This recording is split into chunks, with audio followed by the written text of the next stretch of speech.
Thank you very much, Elaine. Can you hear me? And can you see? We'll see the pictures. If you can't quite see them, then we'll sort of maybe shade a bit the windows, okay? So I'm delighted to be here. Actually, we talked with Elaine in Ljubljana at this conference, and it was really a workshop on history of social work. So what I would like to do today, oops, there, can you see the image? Okay. This is one of our pet images of one of the current projects that I'm running on the history of social work and really looking at child welfare. And this project is really looking at public spaces and children in public spaces in the city. So take a look. We'll revisit this image, but take a look at this image because what struck us, it's an image from the City of Toronto archives done in 1912 by Arthur Goss, who was the photographer of the City of Toronto at the time. And what you see is some children in the streets without adults, right? Children. And as Nassau, the social historian in New York, wrote about this and said, you know, children were everywhere in the streets. Everywhere, in the streets, in back lanes, in front lanes, in backyards, in playgrounds, outside playgrounds, but you had children everywhere. And there was a particular period of time when that happened. And then children disappeared from the social scene in a way. They disappeared when there was a regulation of the streets, when there was regulation of the schools, there was regulation of protecting people from the cars that were developing.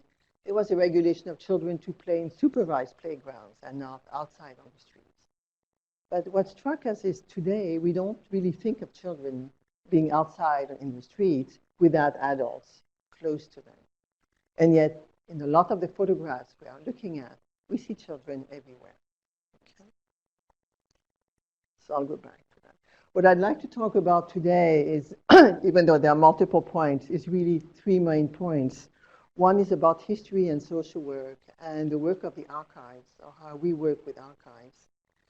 The second point is about two projects that I've been running, my previous project and this current one, and to talk about them methodologically.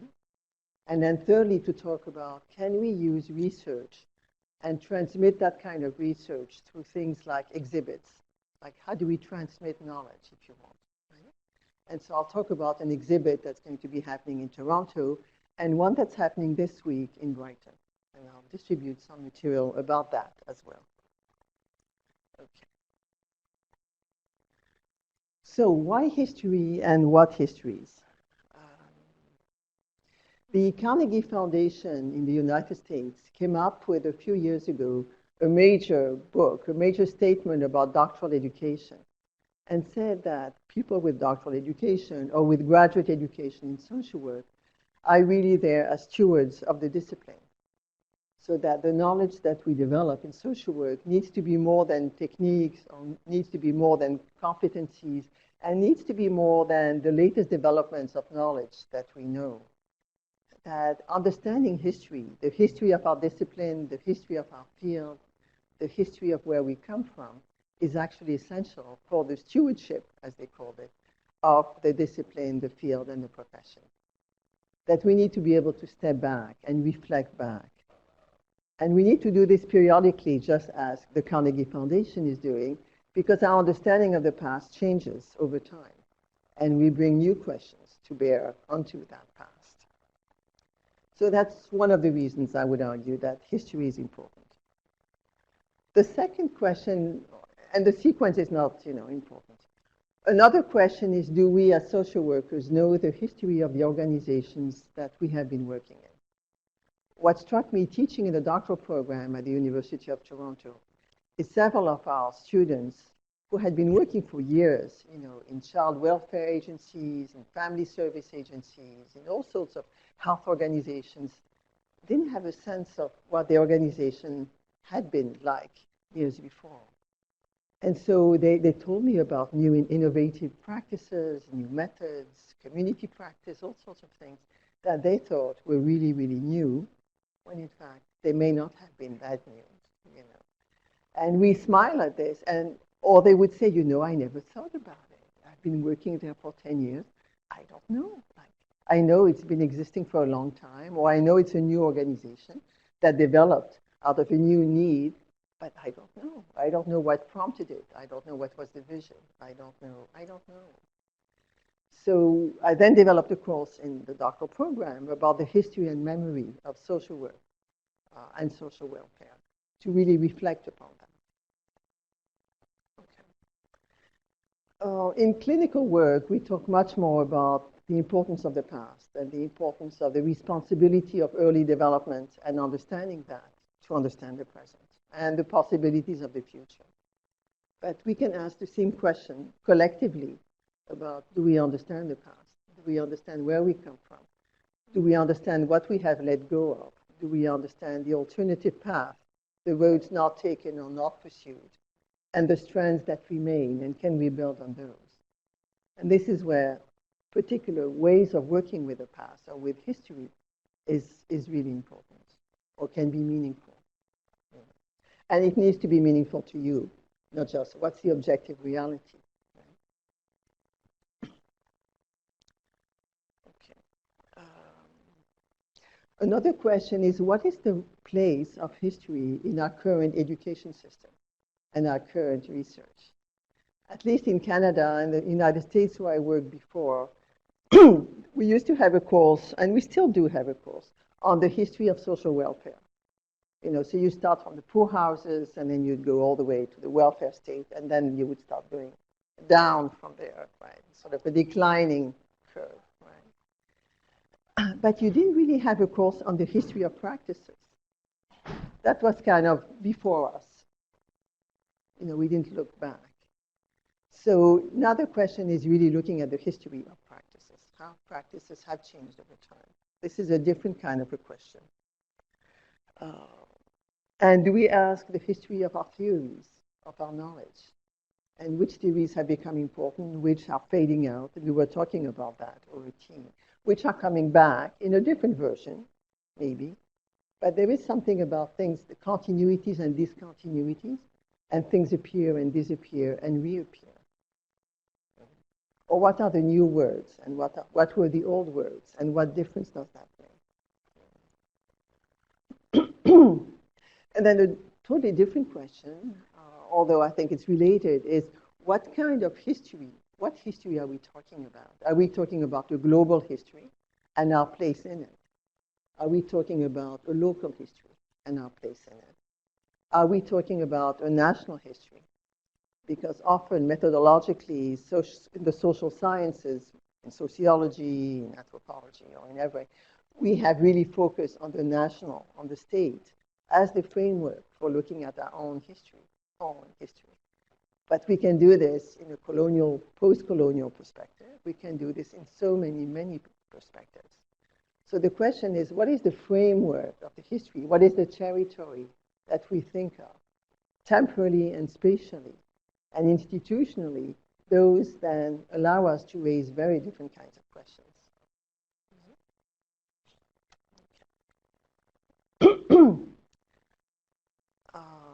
Okay. What kind of history then are we talking about? And I'm talking about a history that links the past and the present. When you read, detective novels that are set in particular kind of historical periods, or when you read, things like that, because you're trying to look for a link with the present. Otherwise, it's not just about the past. And this is the same point of view. The point of view is, what are current conditions now that maybe remind us of the past, or we want to go back to the past to try to find answers, or to try to work through the past, through the present. It's not just about, we need to know what was. But as historians point out, we keep revisiting, or we revisit certain questions and certain periods, because there is really an important link with the present, with our present. Mark Salter Phillips has written an interesting book called On Historical Distance in English, and Pierre Nora did this in French some time ago, about the fact that we select particular historical periods that remind us of now. So for instance, in the classical age of the 17th century, people were really interested in what had happened in Rome and the Roman Empire and the Roman society. The Romantics who came after them got interested in the ancient Greeks much before the Romans. So it's not just a question of looking at who was just before us, or what two steps behind us, like grandparents and grandchildren. It's looking at relationships among historical periods. And one could argue then that we see echoes today of what was the pre-welfare state situation. I'm not saying it's the same, but there are similarities. For instance, philanthropy is coming back in a very big way. State involvement is going down. We have all sorts of volunteer organizations, NGOs, which are really important, next to professional organizations. So we have a lot of ways of looking at poverty, looking at immigration, that may in fact remind us, or if we go and look at a particular period in time, the early 20th century, for instance, which now seems far away, that in fact there are resonances, there are echoes, there are parallels with what happened in that period. And then last, being a Foucauldian, having been kind of captivated by Michel Foucault's writings, which can be quite poetic or quite difficult or whatever, depending. He really started from the present and you trace from the present to the past. It's not that you start from the beginning. There are no beginnings. It's like if you want, in psychoanalysis, there isn't a single beginning point. You actually trace questions you have today to the past. So it's a similar kind of process, if you want. And in Great Britain, Vivian Cree in Scotland has written some wonderful work. Carolyn Skill, who is now Caroline McGregor in Ireland, who's now in Galway, has written some wonderful histories of social work in Ireland. Xiaobei Chen in Canada has written also from that perspective, and of course I have also contributed to that. Okay, here's a picture of the beginning of the 20th century in Toronto, commissioned by the City of Toronto for the health department, and in order to promote creches, services for babies and young children. So you can see this is kind of a promotional kind of publicity about how creches work really well and how important it is to the city. Okay. Children and child welfare were very important to the beginnings of social work and the beginnings of child protection organizations, which really started in the late 19th century. And so you have international congresses that happen in different parts of Europe that really focus on the question of children and children's welfare. So obviously children's welfare is not a new topic. It continues to be an important question. And it was a very early question for social work and allied disciplines. Now, why children? There's an emotional appeal, obviously, to children. We respond very strongly to images about children.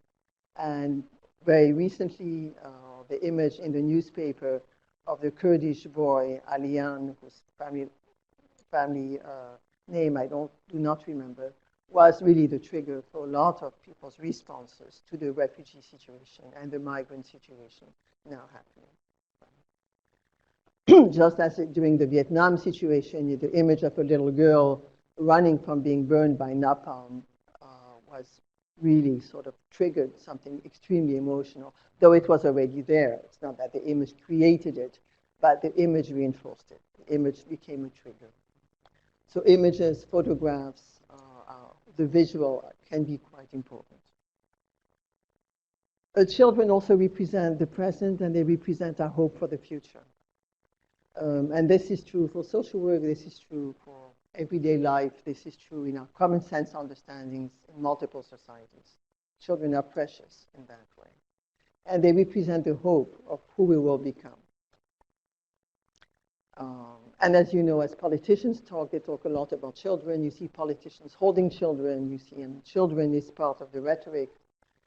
as well as it's a substantive interest. I mean, I'm not saying it's not legitimate. It's a very legitimate interest, but it's also used as part of the rhetoric to communicate in society. And children as the face of citizenship. What is the nation going to become? What will citizens become? And in countries like Canada that are really built on immigration, and one could argue, and the destruction of indigenous peoples that go along with immigration. But that phase of children was the newcomers would become the future citizens.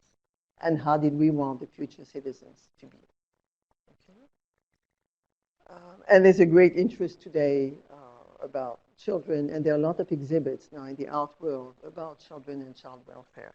I understand there's an exhibit in London now by Shirley Baker, maybe you've seen it, called Women, Children, and Loitering Men. That's on until, I know, loitering man is an interesting one. It's an interesting phrase. Loitering in general, actually, but it's an interesting phrase. Until, I think, the 20th or so of September. And I hope to see it when I go to London.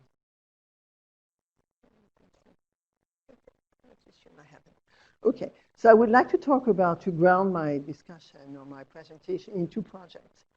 One was a project on a model crash called the West End Crash in Toronto that was created in 1909. And in 1952, changed totally its mandate and became a children's mental health center. And so the archival work we did was around this first period. The archives of that first period having been donated to the City of Toronto Archives.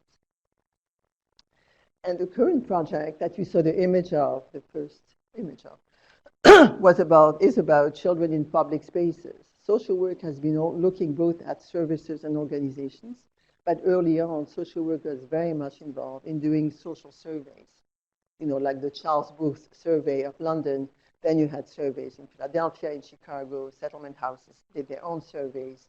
So survey work was about how do people live in their homes? How do people manage their lives in public spaces?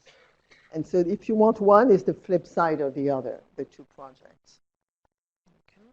And it's connected to what was the image of the city, because these were urban situations.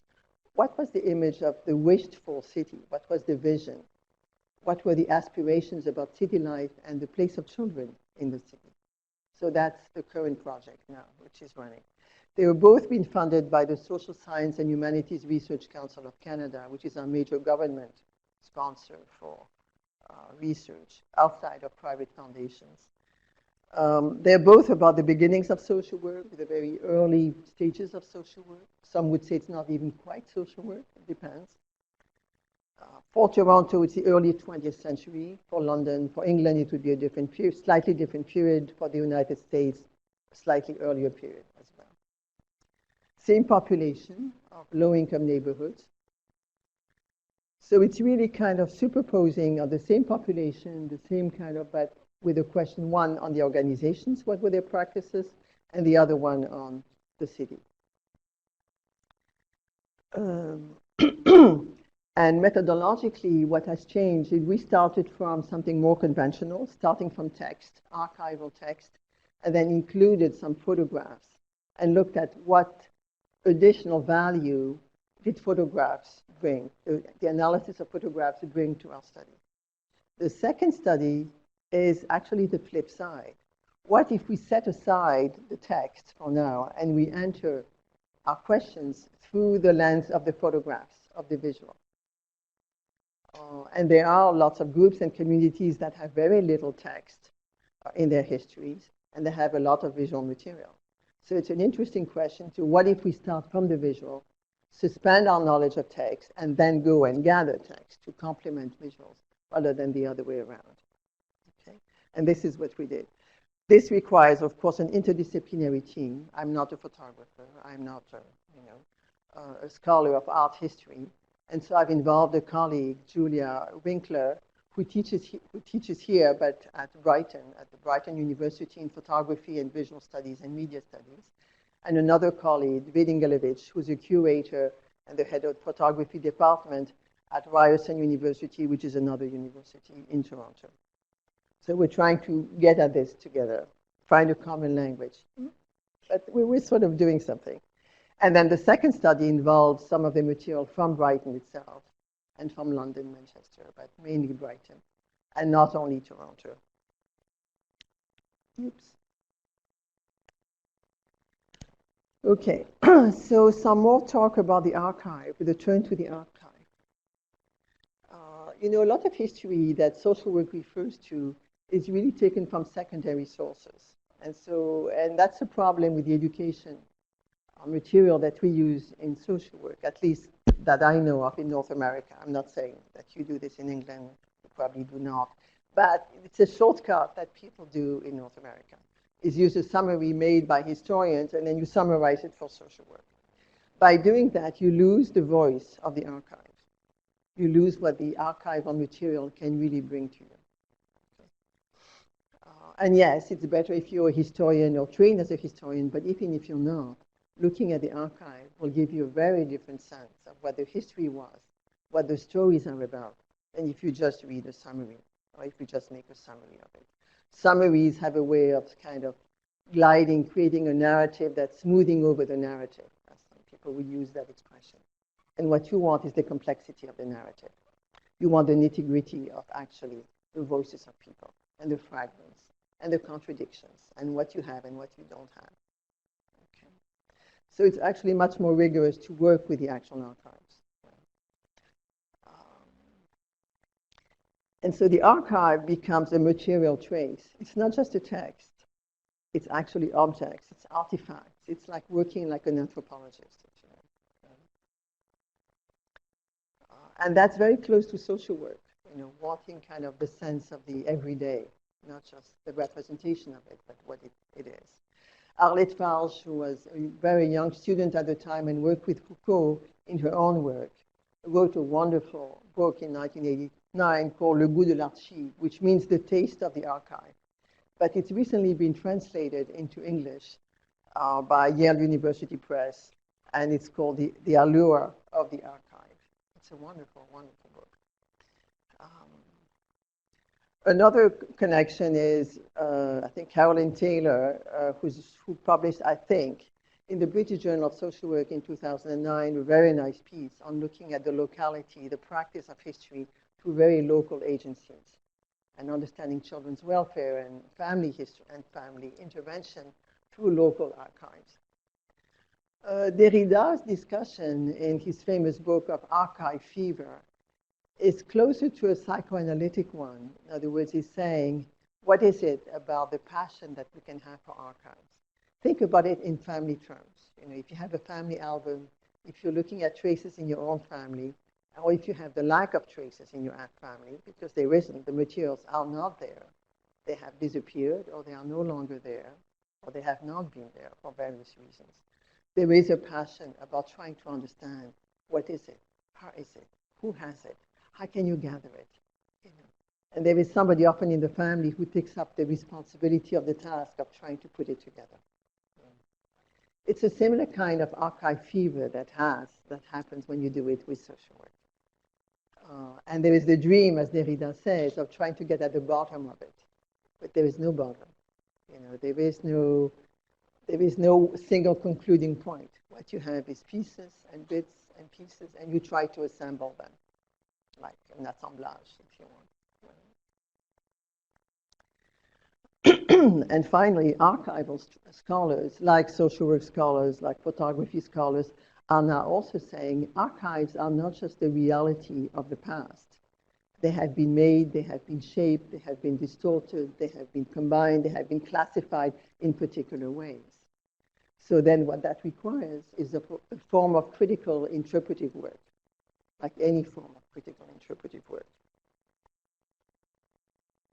And Schwarzer's piece, which is called Records of Simple Truth and Precision, that's how we thought of it, photography archives and the illusion of control, is that even archivists have to let go of their sense of this is the reality. All I have to do is categorize it objectively, and I know it. I can control it. I can survey it, and I can know it. Not long ago, for a little television program, I went and looked at the record of the House of Industry, which is the poorhouse in Toronto, and looked at their handwritten record of the assessment made by the volunteers about the different people who applied to get into the poorhouse. And of course, everything is handwritten at the time. Obviously, no computers, no machines, nothing. And it's very powerful to see, a description of the family, a description of the requests, wants to have the child taken. These are not orphans. The family cannot make a living to have the child survive, so wants to relinquish the child. Right? And this child will then be indentured to service to someone, and most likely someone who doesn't live in the city but lives very far away, so that then the parent will not be able to see the child. And I've actually seen records where the person wants to place the child, comes back 2-3 days later and says, I've changed my mind. I don't want to do this anymore. I want the child back. And in the late 1880s, it was still possible because there weren't too many. They were more generous, actually, than they were later, much more punitive later on, actually. And they give the child back to the parent and says, okay, you can have the child back. And the mother thinks again, and you have another entry. 2-3 days later, Mary comes back, the same as case number such and such. She now has a different case number. And she gives the child away, saying, there is no solution. But if it's possible to have the child placed close by, it would be better. If it's not possible, then okay. And you have this back and forth. And it's, even when I say it to you, I can feel myself, responding to it.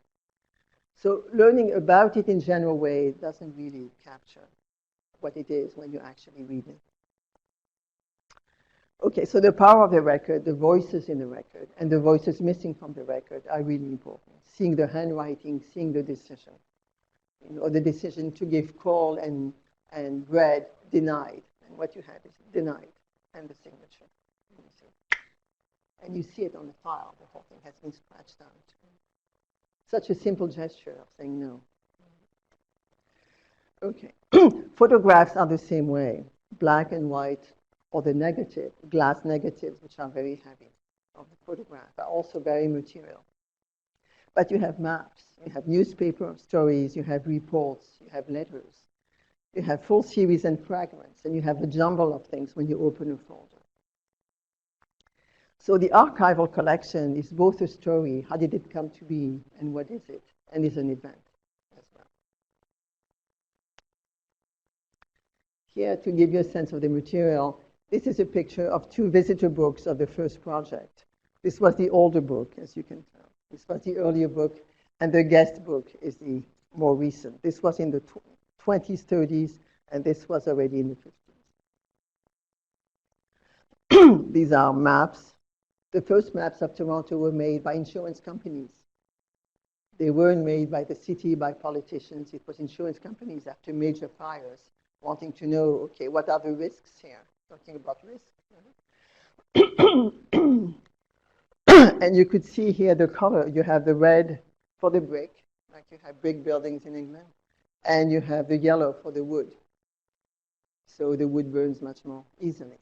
And so here you have housing, wood, and brick based by the insurance companies. But it gives us a lot of information about how people lived at the time. Okay, so I've just talked about this.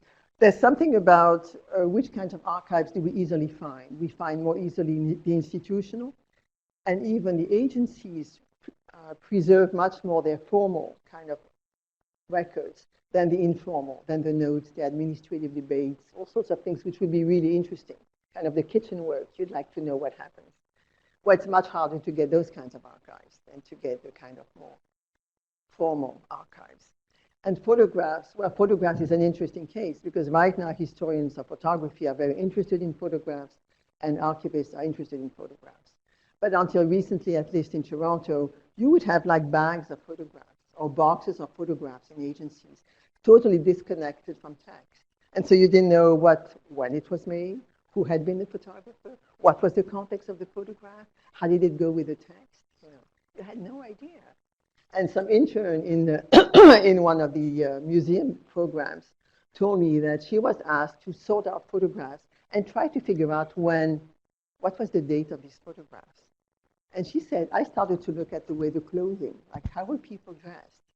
They started to give me a clue as to what would be the years. Oh, and we all do this, right? But that's how photographs were treated as secondary things. They were not important. Text was more important. Of course, now we think about. Okay, the social work has actually had a very long history of working with photography that we have totally forgotten. Well, a lot of the history is forgotten. That's part of history. But we tend to think that now we're going into social work and the arts, and this is very new. This is an innovative practice. We're interested in images. We're interested because it's a very visual-oriented society today. Well, the early period of social work, the early creation of police work, the early creation of photography all came together about the same time, for one thing. The second thing is social workers were very interested in new technologies, as they have always been. And social reform people were very interested in having social documentary photographs of the social conditions that people lived in. And so it was a natural match that they actually worked together. So you have an American photographer who's very well known, Louis Hine, who did a lot of wonderful photographs of children working in textile factories, or you see them standing on machines, or you see them sort of doing things. Right? Well, Louis Hine actually was a close collaborator of social workers. He was actually paid by one of the journal of social work, the Survey and the Survey Graphic, to provide photographs of social conditions that would go into the Journal of Social Work. And he was once asked to address a whole conference of social work about his photographs and the social conditions that he saw. So there was a very close link. And I think we are rediscovering that possibility of the visual and social work nowadays. But photography, as Tag has written, who's a Foucauldian also historian, was used in police work, or the mugshot, in psychiatric work to create typologies, which is highly problematic, administrative work, and social reform. We are also interested in the genres of photography. Were there different ways, for instance, of taking pictures of children, right? Where you have painterly ways. You have romantic ways of creating them, with a kind of subdued, dewy kind of a look, where they look angelic, for instance. Right? That's one way. You have the way of charity organizations, and I'll show you pictures that are starker ways of showing poverty. In fact, the Bernardo organization that exists in England actually had particular practices of photographing children, of staging children for photographs. And then they would be put on, in a way, on the marketplace of immigration to Australia, to Canada, to different places. And to tell you how stark that was, there's somebody, Seth Coven, who's written about this, how the children were staged for the photographs. Their clothes that were already not in good condition were actually further torn, so it would be more dramatic. So you can, I gasp as I say this, but this is exactly what, how children can be used for photographic purposes and have been used in the past. And then there's photojournalism. And then you had, kind of the detective stories, kind of, could you track children in kind of, criminal activity or kind of all sorts of different possibilities. So there are types of pictures. There are types of ways of representing children. And we were quite interested. We are quite interested in them. Okay. You will see images, I promise. So the first project was a crash, so now I'm moving on to the methodology part. Okay, can I ask you how much time I've used? Fine, no, so I'll start pacing up because I can talk for 6 hours while coughing copiously or try to make it. Okay, so the first project, the crash, in terms of methodology, was really looking at text, at the plurality of text, not looking for a coherent story or a single storyline, but looking for multiple storylines, looking for the different voices. So we looked at reports, administrative notes, the visitor books. You saw 2 of them, architectural plans, children's club notebook, and you will see one in a minute, letters, newspaper clippings, the whole bit. And we looked at the photos that were there. So we looked at text as objects. We looked at the production of the text, the authorship, the audience, and the dissemination. So it's a communication tool. It's not just a text. And then text as text. And for that, the methodologies are usually content analysis for the topic. What is the text talking about? What is it?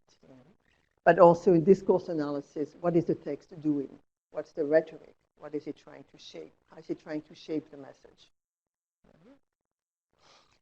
And photographs as objects, and photographs as images. So we did a similar kind of approach for the two sets of documents, the text and the images. Photographs as objects is the mounting and the framing, and I'll show you immediately.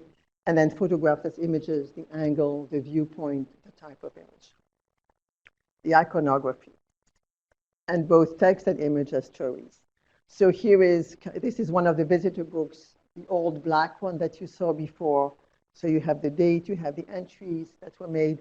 So you have somebody who came to Toronto from Edinburgh, somebody from Birmingham. Well, I don't pronounce it well, I'm sure. From London, Bombay, India.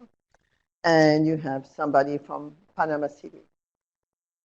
So in 1938, you had mostly women traveling, not any women, elite women, traveling back and forth between different countries to see each other's work and to see each other's kind of new services for children that they were developing. So that gives you an idea. And of course, somebody from Manhattan. Okay. Now, this is the Children's Club book that was run for about a year and a half. And they called themselves the Happy Helpers. So you have the Happy Helpers. It already kind of gives you a particular tonality about what they were and the kind of text it shows. And they met on November 28th. They had weekly meetings. And the meeting was opened.